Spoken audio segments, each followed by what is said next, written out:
In the desolate coastal town of Wraith's End, shrouded by perpetually gray skies and crashing waves, stood a lighthouse known as the Beacon of Despair. It was said that this lighthouse held a sinister power, one that lured unsuspecting souls to their doom.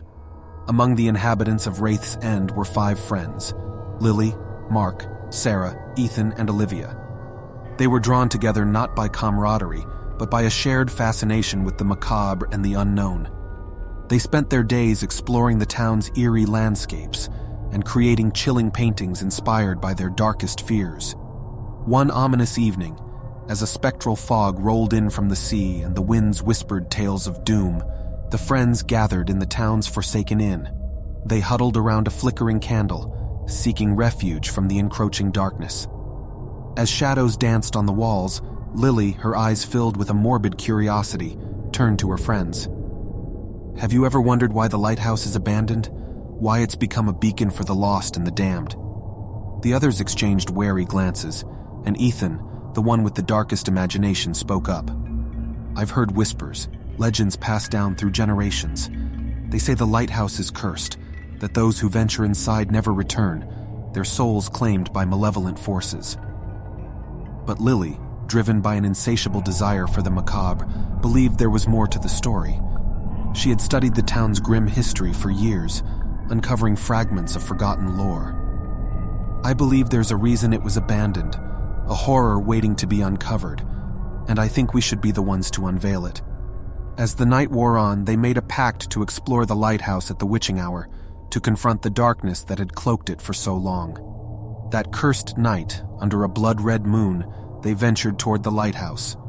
Its jagged silhouette loomed against the foreboding sea, a monument to despair. As they ascended the rickety staircase that led to the top, they couldn't escape the feeling of being watched. Cold drafts and eerie whispers filled the air, but their morbid curiosity propelled them onward. When they reached the lantern room, they were met with a sight that froze their blood.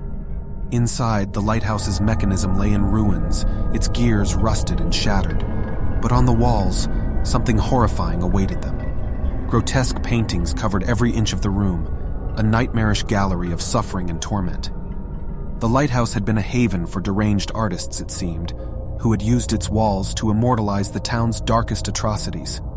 Lily, her heart pounding with dread, began to decipher the grotesque scenes.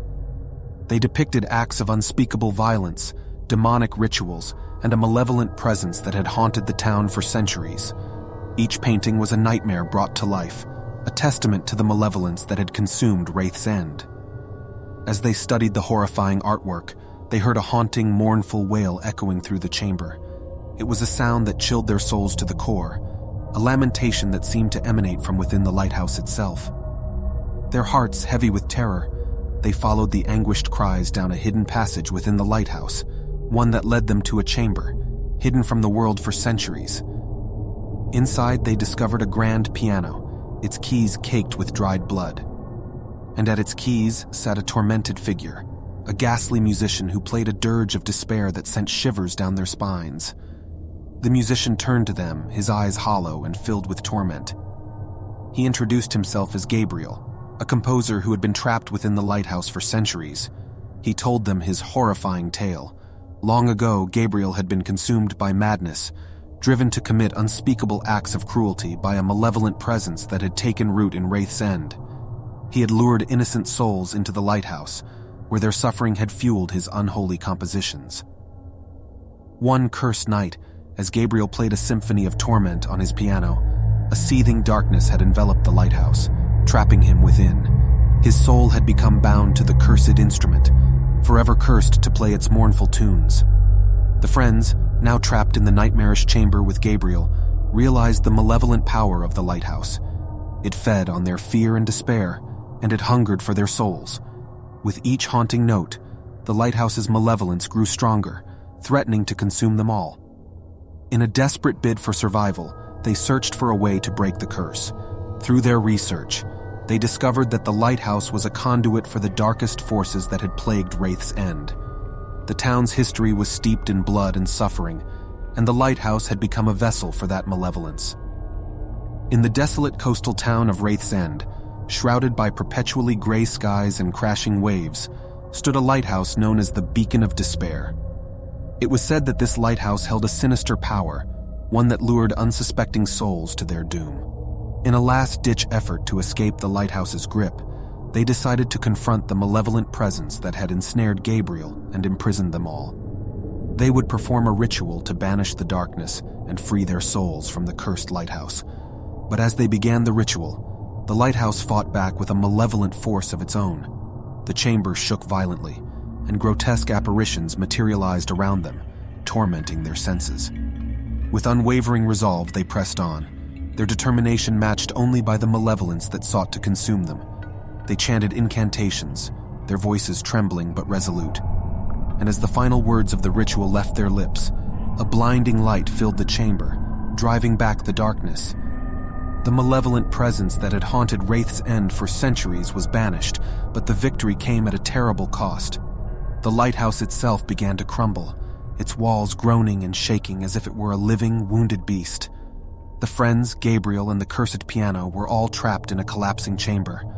With every second counting, they scrambled to find a way out.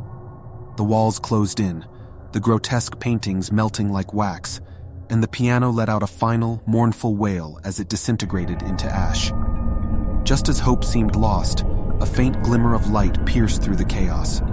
A narrow, hidden passage revealed itself, leading to the outside. The friends and Gabriel rushed through it, the lighthouse's collapse roaring behind them like the death throes of a cursed giant. They emerged onto the rocky shoreline, gasping for breath. Behind them, the lighthouse crumbled into a pile of rubble, its malevolent influence finally extinguished. But they knew that the horrors they had witnessed would haunt their dreams forever. They had glimpsed the darkest depths of the human soul, and the malevolent presence that had taken root in Wraith's End would never truly be gone. As the first light of dawn broke over the sea, they looked back at the ruins of the cursed lighthouse, a solemn reminder of the darkness that lurked in the hearts of men. The friends, forever changed by their harrowing ordeal, left Wraith's End behind, never to speak of the cursed lighthouse again. They had escaped the grip of despair, but the scars of their nightmarish journey would linger, a chilling reminder of the malevolence they had faced. And as they walked away from the accursed town, they couldn't help but wonder if the malevolent presence had truly been banished, or if it merely lay dormant, waiting for another group of unsuspecting souls to unleash its horrors once more.